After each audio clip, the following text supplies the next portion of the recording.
Hello guys. देखिए, जो हमने यहाँ पे मोस्ट एक्सपेक्टेड क्वेश्चंस यहाँ पे जो 2025 में आपके एग्जाम्स होंगे, उसके लिए हमने यहाँ पे मोस्ट एक्सपेक्टेड क्वेश्चंस की यहाँ पे जो सीरीज है हमारी, उसमें यहाँ पे हमने इसके पहले 10 यहाँ पे एपिसोड हमने जीएस जीके के कंप्लीट कर लिए हैं। ठीक है, और 2 एपिसोड हमने यहाँ पे इंग्लिश के कंप्लीट किए हैं। आज का जो हमारा वीडियो है वो जीएस जीके का 11वां सेशन होने जा रहा है। ठीक है, तो इसके पहले हमने 10 वीडियो जो भी अपलोड किया है, आप जा करके देख सकते हैं। आपको बहुत ज़्यादा यहाँ पे फिनोमिनल यहाँ पे आपको फ़ायदा देखने को मिलेगा। चलिए चालू करते हैं। पहला क्वेश्चन हमारा है कि स्तंभ ए में दिए गए ब्रिटिश भारत के राजनीतिक दलों को स्तंभ बी में दिए गए उनके संस्थापकों के साथ सुमेलित करना है, मैच करना है हमको। ठीक है, तो जैसे अखिल भारतीय फॉरवर्ड ब्लॉक की स्थापना कौन किया था, तो हम जानते हैं कि सुभाष चंद्र बोस ने किया था, 1939 में किया था। ठीक है, आर्य समाज की स्थापना कौन किया था, तो आर्य समाज की स्थापना दयानंद सरस्वती ने किया था और 1875 में किया था, 1875 में किया था।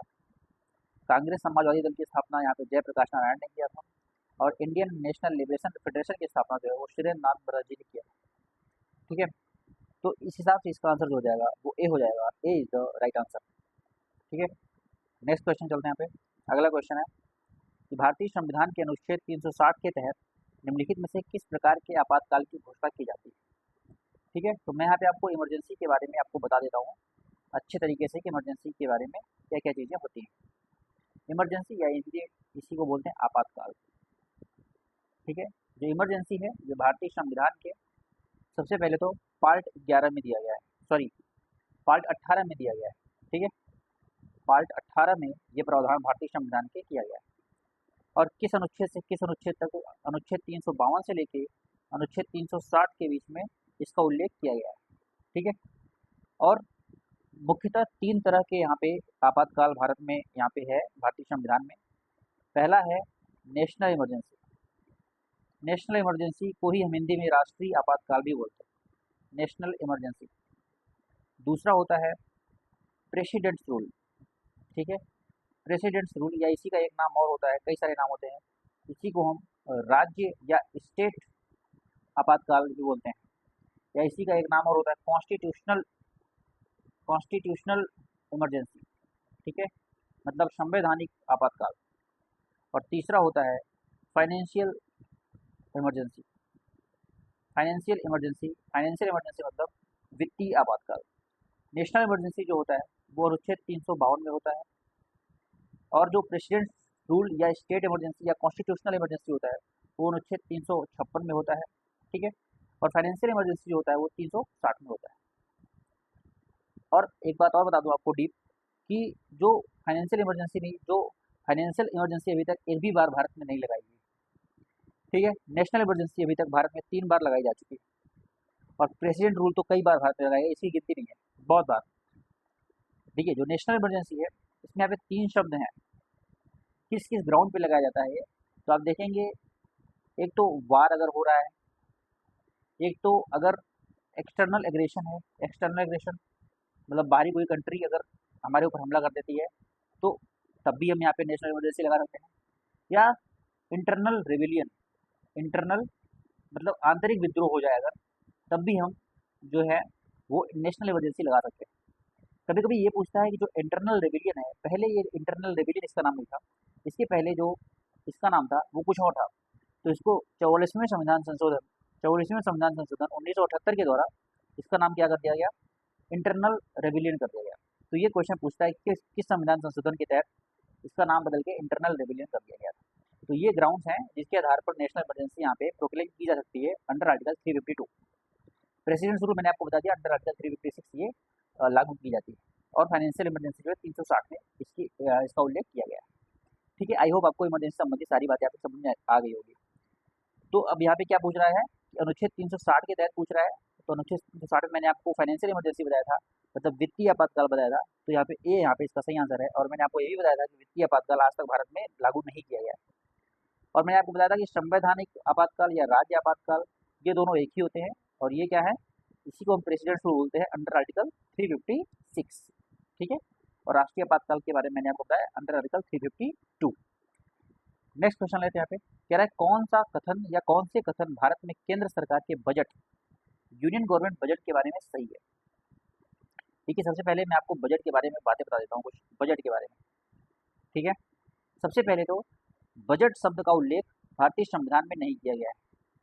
कॉन्स्टिट्यूशन, जो इंडियन कॉन्स्टिट्यूशन है, मतलब भारतीय जो संविधान है, इसमें जो बजट शब्द है इसका उल्लेख नहीं किया गया है। तो किस चीज़ का उल्लेख किया गया है बजट शब्द में? बजट शब्द में अनुच्छेद 112 के तहत, आर्टिकल 112 के तहत एनुअल फाइनेंशियल स्टेटमेंट बोला गया है। एनुअल फाइनेंशियल स्टेटमेंट का उल्लेख किया गया है। ठीक है, एनुअल फाइनेंशियल स्टेटमेंट का उल्लेख किया गया है अनुच्छेद 112 के तहत। बजट शब्द का उल्लेख भारतीय संविधान में नहीं किया गया है। ठीक है, और उसके बाद ये इसमें आपको फाइनेंशियल ईयर पता होना चाहिए कब से कब होता है। फाइनेंशियल ईयर जो होता है वो कब से कब होता है? तो 31 मार्च से लेकर के और 1 अप्रैल तक। ठीक है, 31 मार्च से लेकर के 1 अप्रैल तक यहाँ पे क्या होता है? फाइनेंशियल ईयर चलता है। ठीक है, और कैलेंडर ईयर जो होता है वो 1 जनवरी से 31 दिसंबर तक चलता है कैलेंडर ईयर। ठीक है, अब हम बात करते हैं यहाँ पे बजट के बारे में, थोड़ी और बातें करते हैं यहाँ पे। जो बजट है इसके बारे में, जो बजट है इसको सबसे पहले भारत में बजट कौन पेश किया था? तो वो 7 अप्रैल 1900 या 1860 में जेम्स विल्सन जो कि भारत के पहले यहाँ पे फाइनेंस मिनिस्टर है, फाइनेंस मिनिस्टर मतलब वित्त मंत्री हैं, उन्होंने 1860 में सबसे पहले यहाँ पे भारत में बजट प्रेजेंट किया था। ठीक है, उसके बाद 1947-48 में हम जानते हैं हमारी इंटरिम गवर्नमेंट बनी थी, अंतरिम सरकार बनी थी। उस समय जो यहाँ पे फाइनेंस मिनिस्टर थे वो थे मिस्टर लियाकत अली खान। कौन थे? लियाकत अली खान। और उस समय ये फाइनेंस मिनिस्टर थे, इस वजह से इन्होंने यहाँ पे बजट प्रस्तुत किया था। ठीक है, और उसके बाद अगर स्वतंत्र भारत की बात करें, मतलब 26 नवंबर 1947, मतलब जब भारत आज़ाद हो गया उसके बाद सबसे पहले जो फाइनेंस मिनिस्टर थे वो कौन थे? वो थे आर के षणमुखम आर के षणमुखम शेट्टी। ये पूछा जा सकता है क्वेश्चन कि स्वतंत्र भारत के जो सबसे पहले वित्त मंत्री थे वो कौन थे? तो वो थे आर के षणमुखम शेट्टी, और इन्होंने ही स्वतंत्र भारत का पहला बजट यहाँ पे प्रेजेंट किया था। ठीक है, और नवंबर 1947 में। क्लियर? ठीक है, अब देखिए दो बातें और कि बजट जो है वो सबसे ज़्यादा बार कौन पेश किया है? तो सबसे ज़्यादा बार जो बजट है वो मोरारजी देसाई ने पेश किया है। कौन? मोरारजी देसाई। ठीक है, उसके बाद अगर आपसे पूछा जाए कि सबसे लंबा बजट आज तक किसने दिया है, तो लंबा जो बजट स्पीच है वो फाइनेंस मिनिस्टर जो निर्मला सीतारमण जी है उन्होंने दिया है। निर्मला सीतारमण जी ने दिया है, और कब दिया था? तो ये 2020 में दिया था। ठीक है, लगभग आप देखेंगे तो 2 घंटे 40 मिनट का ये बजट स्पीच था, सबसे लंबा बजट। अगर आपसे पूछा जाए कि लगातार सबसे ज़्यादा बजट प्रस्तुत करने का रिकॉर्ड किसके पास है, तो वो भी निर्मला सीतारमण जी के पास है। अब बहुत सारे लोग कन्फ्यूज हो गए होंगे। देखिए मोरारजी देसाई हैं, सबसे ज़्यादा बार बजट इन्होंने पेश किया है, तो इन्होंने कभी मान लो अगर 2001 में किया तो फिर कभी 2003 में किया होगा, तो ये गैप आ गया ना एक। लेकिन निर्मला सीतारमण वाला ये क्वेश्चन है कि सबसे ज़्यादा लगातार लगातार मतलब 2000 फिर 2001 इस तरीके से सबसे ज़्यादा बार बजट किसने पेश किया है, तो वो निर्मला सीतारमण। आई होप आपको यहाँ पे बजट संबंधी सारी बातें समझ में आ गई होंगी। अब यहाँ पे कह रहा है इसके बारे में कौन से कथन सही है? बजट लोगों की महत्वाकांक्षाओं को पूरा करने के लिए सरकार के दृष्टिकोण मतलब विजन को दिखाता है। बिल्कुल सही बात है। सरकार का क्या विजन है, सरकार की जो एक्सपेंडिचर होती है, एक्सपेंडिचर मतलब व्यय जो होता है, साथ ही साथ उसका जो रेवेन्यू है मतलब जो राजस्व होने वाला है, पैसा कहाँ से आएगा, इसके बारे में बजट यहाँ पे मेंशन करता है, तो एकदम सही है। बजट सत्ता में मौजूद सरकार के वित्तीय प्रदर्शन मतलब जो फाइनेंशियल परफॉर्मेंस है उसकी समरी रिपोर्ट है, बिल्कुल ये भी सही है। उसकी समरी यहाँ पे प्रदान करता है यहाँ पे बजट। तीसरा है कि बजट जो है केंद्र सरकार के विभिन्न मंत्रालयों द्वारा किए गए मीटेड आउट व्यय का विवरण प्रदान करता है, तो ये भी एकदम सही है।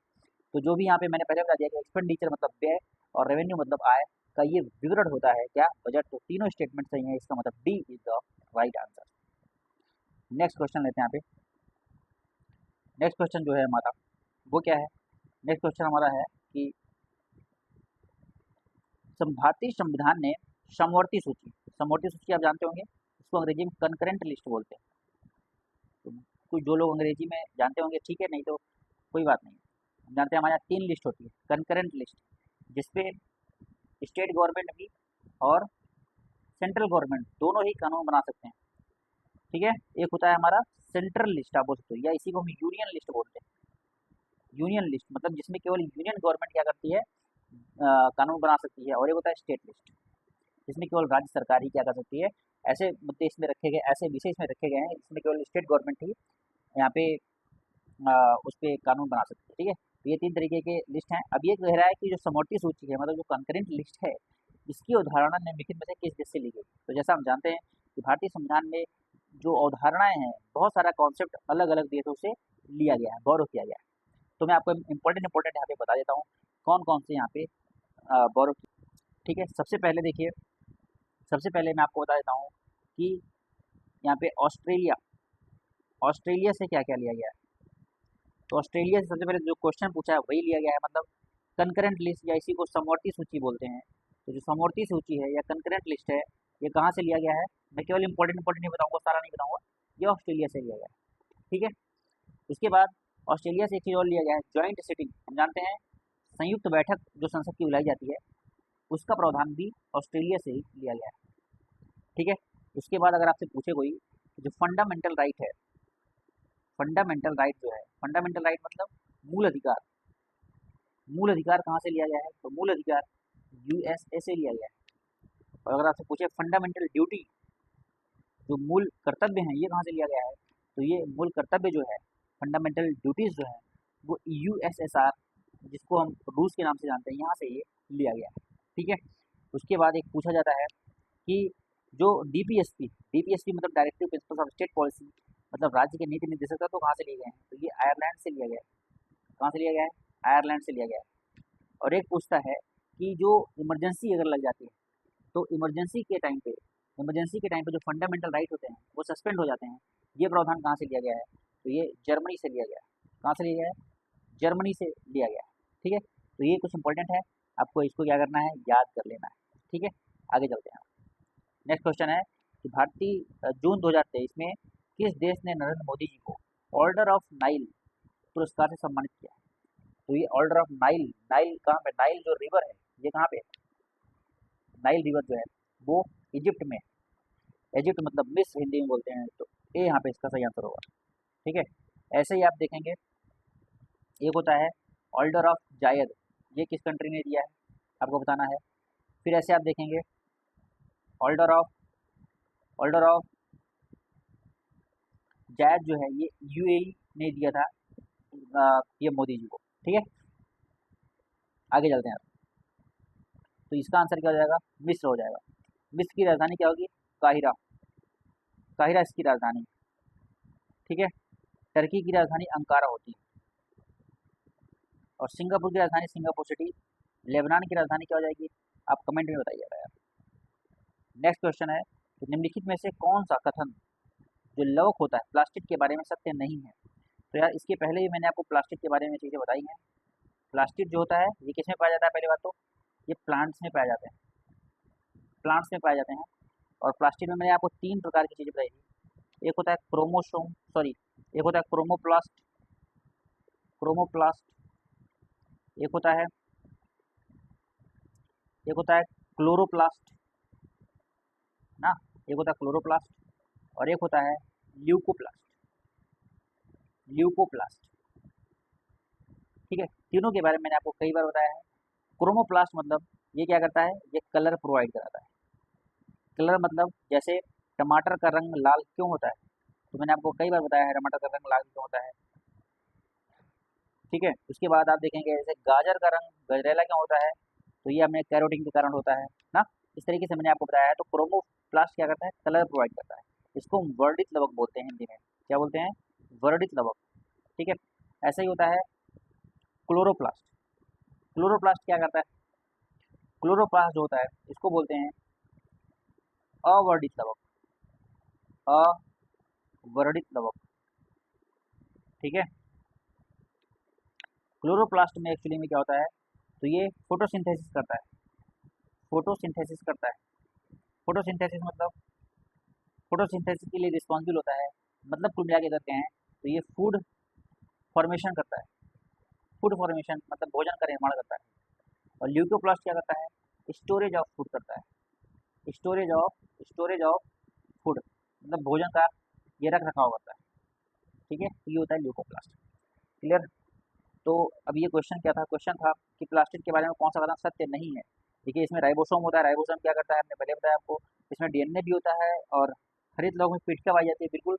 और कह रहा है स्टार्च, तेल और प्रोटीन जो कण होते हैं ये क्रोमोप्लास्ट में जमा होते हैं, तो ये इसका आंसर नहीं है, मतलब ये सही नहीं है, तो डी इसका एकदम सही आंसर होगा।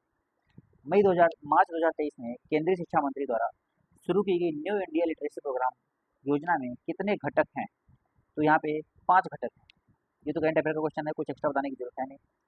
राष्ट्रीय बहुआयामी जो गरीबी सूचकांक होता है, इसको कौन जारी करता है, इसको नीति आयोग जारी करता है, नीति आयोग, ठीक है। और नीति आयोग का गठन कब हुआ था, 2015 में हुआ था, national institute for transforming India, ठीक है। प्लानिंग कमीशन को हटा करके नीति आयोग यहाँ पे लाया गया था, तो इसका सही आंसर हो जाएगा 5.27%। यहाँ पे जनसंख्या का आंकड़ा जो कि बहुत ज़्यादा गरीब थी, ठीक है। आगे क्वेश्चन लेते हैं, कह रहा है कौन सा विकल्प भारत में लौह युग से संबंधित नहीं है।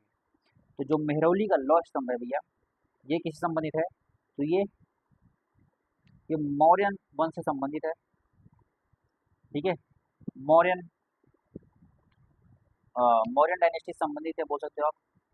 इसको किसने बनवाया था, इसको चंद्रगुप्त सेकंड ने बनवाया था, चंद्रगुप्त सेकंड ने बनवाया था, ठीक है। और ये सब जो हैं, जो बचे हुए हैं, ये सब ही लौह युग से संबंधित है। बात करते हैं यहाँ पे, कह रहा है काल बैसाखी किस राज्य से संबंधित है।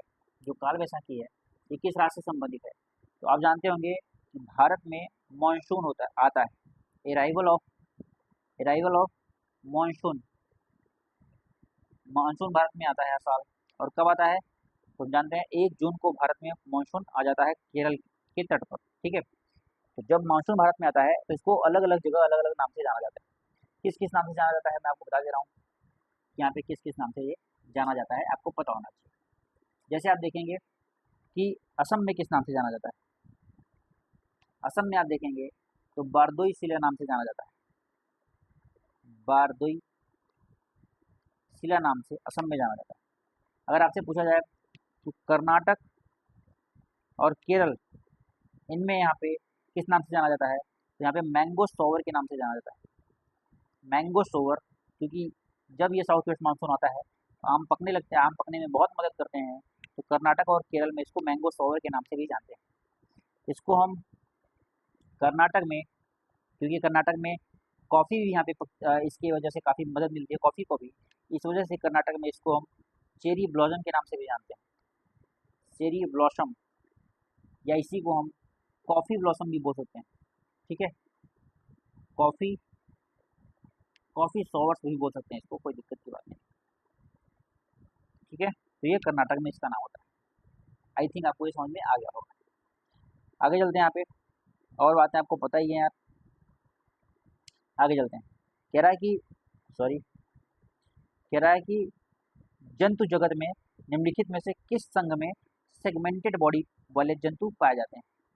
तो हम जानते हैं कि पहले तो किंगडम होता है, किंगडम के बाद क्या आता है, किंगडम के बाद फाइलम आता है, तो ये फाइलम की बात कर रहा है। तो जो फाइलम एनेलिडा है इसमें सेगमेंटेड बॉडी होती है, सेगमेंटेड बॉडी होती है, खंड युक्त शरीर होता है एनेलिडा में। जबकि मोलस्का की बात करें तो मोलस्का में अनसेगमेंटेड अनसेगमेंटेड अनसेगमेंटेड बॉडी होती है, मतलब आप बोल सकते हो कि अखंड युक्त शरीर होता है मोलस्का में। और मोलस्का जो है वो सेकेंड लार्जेस्ट फाइलम होता है, किसके बाद, ऑर्थोपोडा के बाद। ऑर्थोपोडा जो है ये लार्जेस्ट फाइलम होता है, ठीक है। और बात करें अगर हम मोलस्का में, तो मोलस्का में अगर आप कुछ कैरेक्टरिस्टिक जानेंगे तो इसमें जो बॉडी होती है वो सॉफ्ट होती है, और यहाँ पे एक सेल भी होता है, क्या होता है, सेल भी होता है मोलस्का में, ये बात आपको याद रखनी है।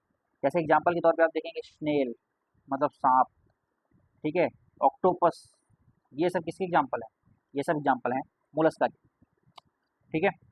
और कॉलडेटा में आप देखेंगे तो एक नोटोकॉर्ड पाया जाएगा, नोटोकॉर्ड मतलब क्या होता है, एक रॉड नुमा संरचना पाई जाएगी इस तरीके के जंतुओं में, ठीक है। चलिए आगे चलते हैं। कह रहा है कि मल्लिका साराभाई को निम्नलिखित में से किस क्षेत्र में उनके योगदान के लिए 2010 में पद्म भूषण से सम्मानित किया गया था। तो 2025 वाला देखिए, ये 2010 में पूछा गया पहली बात, और पेपर 2024 का है। तो अगर इस तरीके का क्वेश्चन पूछा तो डिफिकल्ट क्वेश्चन माना जाएगा, क्योंकि हर साल पद्म भूषण विभूषण दिया जाता है। तो हम हर साल का, फिर 2010 का तो बिल्कुल याद नहीं कर सकते, इतना पुराना। तो मैं आपको 2025 के कुछ इंपॉर्टेंट बताता हूँ, आपको वो याद रखने हैं, ठीक है। मैं बात कर लेता हूँ पद्म विभूषण की, तो यही पूछे जाने का संभावना ज़्यादा करिए मेरे को। पद्म विभूषण 2025 में कितने लोगों को मिला है? 2025 में 7 लोगों को मिला है। मैं कुछ इंपॉर्टेंट नाम आपको बता देता हूँ। जैसे आप देखेंगे, कुमुदनी लाखिया, मैंने कई वीडियो में अपने बताया है आपको कि आपको याद रख कर लेना है। कुमुदनी लाखिया, शारदा सिन्हा, शारदा सिन्हा, ठीक है। उसके बाद आप देखेंगे एल सुब्रमण्यम, एल सुब्रमण्यम, ठीक है। कुमुदनी लाखिया कहाँ की हैं? तो ये गुजरात की। शारदा सिन्हा कहाँ की हैं? ये बिहार की हैं, और इनको बिहार कोकिला के नाम से भी जानते हैं, ठीक है। और एल सुब्रमण्यम कहाँ के हैं? ये आप बताइएगा कहाँ के हैं। और इन तीनों को ही आल्ट के क्षेत्र में दिया गया है, आल्ट के क्षेत्र में दिया गया है, ठीक है। एक है ओसामी सुजुको, ठीक है, ओसामी सुजुकी, इनको ट्रेड के क्षेत्र में दिया गया है। और ये कहाँ के हैं? तो ये जापान के, जापान के, ठीक है। और इनको मरडो प्रांत दिया गया है, ओसामी सुजुको को, ठीक है। ऐसे आप देखेंगे justice J S Khehar, justice J S Khehar को भी दिया गया है पब्लिक अफेयर में। और ये कहाँ के हैं? ये चंडीगढ़ के हैं, ये चंडीगढ़ के हैं, ठीक है। 3 4 5 6 मैंने बता दिया है, और एक और है कोई, आप बताइएगा कमेंट में वो कौन बचा हुआ है, ठीक है। तो ये इंपॉर्टेंट है, याद रखिएगा। तो मल्लिका साराभाई को योगदान के लिए पद्म विभूषण जो दिया गया था, वो यहाँ पे किसके लिए दिया गया था आप देखेंगे, तो ये जो है उनके नृत्य के लिए दिया गया था, नृत्य के लिए, ठीक है। कह रहा शतरंज में चेस मतलब क्या होता है जब कोई खिलाड़ी कुछ लाभ पाने के लिए शुरुआती चाल के दौरान मोहरा गवा देता है, तो इसको कैसलिंग बोलते हैं। क्या बोलते हैं? कैसलिंग बोलते हैं। शतरंज के कुछ खिलाड़ी का नाम आपको बताना चाहिए।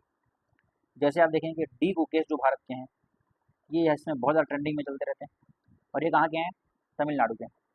ऐसे ही भारत में एक थे विश्वनाथन आनंद, कौन थे? विश्वनाथन आनंद, ये भी भारत के चेस मास्टर थे। और अगर बात करें विश्व में नंबर 1 में कौन है, तो मैग्नस कार्लसन, यहाँ पे कौन है? मैग्नस कार्लसन, जो कि कहाँ के हैं? नॉर्वे के हैं, कहाँ के हैं? नॉर्वे के हैं, ठीक है। और महिलाओं में भारत में याद रखना आपको कोनेरू हम्पी को, कोनेरू हम्पी, ये भी चेस से संबंधित है, और ये आंध्र प्रदेश से हैं। कहाँ के हैं? आंध्र प्रदेश से हैं। तो ये आपको याद रखना है, ये सारी बातें। आगे चलते हैं। कह रहा उत्तर प्रदेश की पिपरावा में स्तूप के निर्माण में मुख्यतः किस सामग्री का प्रयोग होता है? तो ये ईंट का प्रयोग होता है। पिपरावा में किसका प्रयोग होता है? ईंट का प्रयोग होता है, ठीक है। तो संगमरमर जो है, मैंने बताया आपको, ये मेटामॉर्फिक रॉक के उदाहरण है। मेटामॉर्फिक, मेटामॉर्फिक मतलब क्या होता है? रूपांतरित सेल का यहाँ पे क्या है? ये उदाहरण होता है। जो बलुआ पत्थर होता है, ये सेडिमेंट्री रॉक, सेडिमेंट्री रॉक का उदाहरण है। आगे चलते हैं। यहाँ पे कह रहा संगे मील से मुलाकात की प्रसिद्ध संगीतकार की डॉक्यूमेंट्री है। किस प्रसिद्ध संगीतकार की डॉक्यूमेंट्री है? तो ये है बिस्मिल्लाह खान की। बिस्मिल्लाह खान किससे संबंधित है? तो शहनाई से संबंधित होते हैं, शहनाई से, ठीक है। आगे चलते हैं। हरिप्रसाद चौरसिया जो है, ये बांसुरी से संबंधित है, फ्लूट से संबंधित, ठीक है। और जाकिर हुसैन किससे संबंधित है? आई थिंक तबला से संबंधित है जाकिर हुसैन। और अभी इनकी मृत्यु भी हो गई थी, तो आपको याद रखना है, इंपॉर्टेंट है। भारत में राष्ट्रीय एकता दिवस कब मनाया जाता है? तो राष्ट्रीय एकता दिवस जो है वो सरदार वल्लभ भाई पटेल की यहाँ पे जयंती होती है, 31 अक्टूबर को राष्ट्रीय एकता दिवस मनाते हैं। 14 नवंबर को चिल्ड्रन डे भी मनाया जाता है, आपको याद रखना। 26 जनवरी को भारतीय संविधान था, जो इंडियन कॉन्स्टिट्यूशन था, उसको अडॉप्ट किया गया था। इंडियन कॉन्स्टिट्यूशन जो है उसको अडॉप्ट किया गया था, इस वजह से यहाँ पे 26 जनवरी को हम जो है वो हम यहाँ पे, वैसे तो हम संविधान दिवस जो है वो 26 नवंबर को मनाते हैं, ठीक है। लेकिन हमारा जो संविधान था 26 जनवरी 1950 को हमने यहाँ अडॉप्ट किया था। 2 अक्टूबर की बात करें तो अहिंसा दिवस अगर आपसे पूछे, अहिंसा दिवस कब मनाया जाता है? तो अहिंसा दिवस 2 अक्टूबर को मनाया जाता है। और 2 अक्टूबर के दिन ही जो महात्मा गांधी जी थे, इनका जन्म हुआ था कहाँ पे? तो पोरबंदर में, पोरबंदर में। पोरबंदर कहाँ पे है? तो गुजरात में, गुजरात के पोरबंदर में महात्मा गांधी जी का जन्म हुआ था। आगे चलते हैं। कह रहा है भारत सरकार द्वारा 2020 में देश तथा देश के नागरिकों को हर तरह से स्वतंत्र और आत्मनिर्भर बनने के लिए शुरू किया गया था, वो कौन सी योजना थी? तो आत्मनिर्भर भारत योजना थी, तो एकदम आसान था, ठीक है। स्वच्छ भारत मिशन हम जानते हैं कि 2 अक्टूबर 2014 को चालू किया गया था और भारत में स्वच्छता से ओपन डेफिकेशन फ्री करने के लिए स्वच्छ भारत मिशन चलाया गया था। स्मार्ट सिटी मिशन जो है स्मार्ट सिटी बनाने के लिए योजना चलाई गई थी। और डिजिटल इंडिया मिशन जो है वो डिजिटल लिटरेसी को लेकर के यहाँ पे भारतीय गवर्नमेंट के द्वारा चलाई गई थी, जो है डिजिटल यहाँ पे साक्षरता बढ़ाने के लिए इंडिया में। ठीक है, आगे चलते हैं। कह रहा है आग्नेय अवसादी और कैंत्रित सेल जो है, कैंत्रित को ही हम रूपांतरित सेल बोलते हैं, नामक एक सतत प्रक्रम किसके द्वारा, तो ये सेल रॉक साइकिल होती है जिसके थ्रू क्या होता है, जो आग्नेय है मतलब यहाँ पे इग्नियस रॉक होती है, यहाँ पे सेडिमेंट्री रॉक होती है, और यहाँ पे आप देखेंगे जो मेटामॉर्फिक रॉक मतलब कैंत्रित सेल होती है, तो ये इससे बन सकती है, ये इससे बन सकती है, इस तरीके से एक साइकिल बन जाती है, एक साइकिल बन जाती है जिसको हम क्या बोलते हैं, जिसको हम रॉक साइकिल बोलते हैं। तो इसके नामक क्रम में इसी के माध्यम से क्या होती है, ये परस्पर परिवर्तनीय होती हैं, ये आपस में एक दूसरे में बदल भी सकती है। आगे चलते हैं। कह रहा है कि कौन सा युद्ध जो है वो नृत्य नागदा युद्ध में, नागदा फेस्टिवल, नागदा उत्सव में किया जाता है। तो नागदा उत्सव में नागालैंड की जनजातियों द्वारा किया जाता है, तो वो है रेंगमा। रेंगमा रेंगमा जो युद्ध है वो रेंगमा जो युद्ध नृत्य है वो जो नागदा उत्सव है उसमें किया जाता है। ठीक है, जो दलखाई है ये उड़ीसा से संबंधित नृत्य होता है। कहाँ से, उड़ीसा से। जवारा जो है ये एमपी से संबंधित होता है, और जो गर्दी है ये कहाँ से संबंधित है, तो ये पुदुचेरी से संबंधित होता है। कहाँ से, पुदुचेरी से संबंधित होता है। आगे बात करते हैं, कुख्यात जलियांवाला बाग हत्याकांड की जांच के लिए किस आयोग का गठन किया गया था, तो हंटर आयोग का गठन किया गया था। हंटर आयोग का गठन 1919 में किया गया था जलियांवाला बाग हत्याकांड की जांच करने के लिए। हंटर आयोग का गठन एक बार और 1882 ईस्वी में किया गया था। वो किया गया था एजुकेशन से संबंधित था। वो किससे संबंधित था, एजुकेशन से संबंधित था। ठीक है, ऐसे ही बात करें बटलर आयोग की, जो बटलर आयोग है, बटलर आयोग का गठन, इसी को हम हरकल्ट बटलर भी कहते हैं। क्या बोलते हैं, हरकल्ट बटलर कमीशन भी बोलते हैं इसको। ठीक है, बटलर आयोग का गठन हुआ था 1927 ईस्वी में। और ये जो है ये क्यों किया गया था, तो ब्रिटिश राज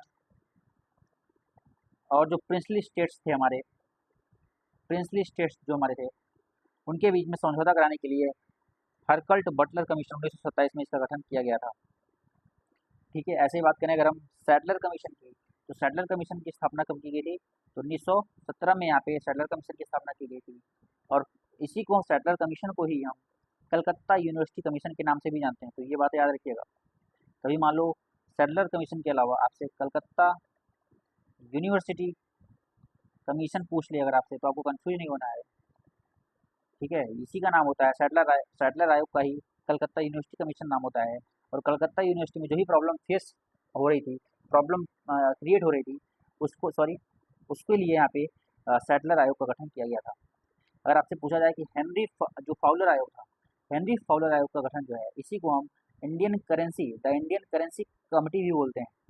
इसको क्या बोलते हैं, द, आपको याद रखना है, इंपॉर्टेंट है सारी, द इंडियन करेंसी कमिटी या कमीशन। ठीक है, ये इंडियन करेंसी कमेटी ही हम यहाँ पे हेनरी फाउलर आयोग को ही बोलते हैं। और इसका गठन 1898 में किया गया था करेंसी सिचुएशन के जानने के लिए, जो भारत में करेंसी सिचुएशन थी उसको यहाँ पे पढ़ने के लिए इसका गठन किया गया था। ठीक है, तो ये सारी कमीशन के बारे में मैंने बता दिया। नेक्स्ट क्वेश्चन है कि the name shake unaccustomed third और द लॉन्डेड निम्नलिखित लेखों में से किसके द्वारा लिखे गए उपन्यास हैं, तो इसका आंसर जो है वो डी है, मतलब झुम्पा लाहिड़ी के द्वारा लिखा गया है। प्रो कबड्डी लीग का कौन सा संस्करण दिसंबर 2023 में शुरू किया गया था, तो ये 10वां संस्करण यहाँ पे शुरू किया गया था। ठीक है, भारत की राष्ट्रीय जनसंख्या नीति कब बनाई गई थी, तो 2000 में बनाई गई थी। वीडियो थोड़ा लंबा हो रहा है, थोड़ा सा पास कर दे रहा हूँ। ठीक है, उसके बाद ये फिजिक्स का क्वेश्चन है कि इतने इतने किलोग्राम के पिंड जो है इतने मीटर से गिराया जाता है, तो उसका सापेक्ष वेग सेम ही होगा, 8 मीटर पर सेकंड दोनों का ही होगा। फिर कह रहा है यहाँ पे कि जो किसने विद्रोहियों का सफाया कर विस्तार के स्थान पर समेकन, मतलब ये विस्तार नहीं कर रहा था, ये कंसोलिडेट कर रहा था, तो वो कौन था, तो गियासुद्दीन बलबन थे, गियासुद्दीन बलबन थे। ठीक है, इल्तुतमिश की बात करते हैं यहाँ पे, इल्तुतमिश कब से कब तक थे, तो ये आप देखेंगे ये कब से कब तक थे,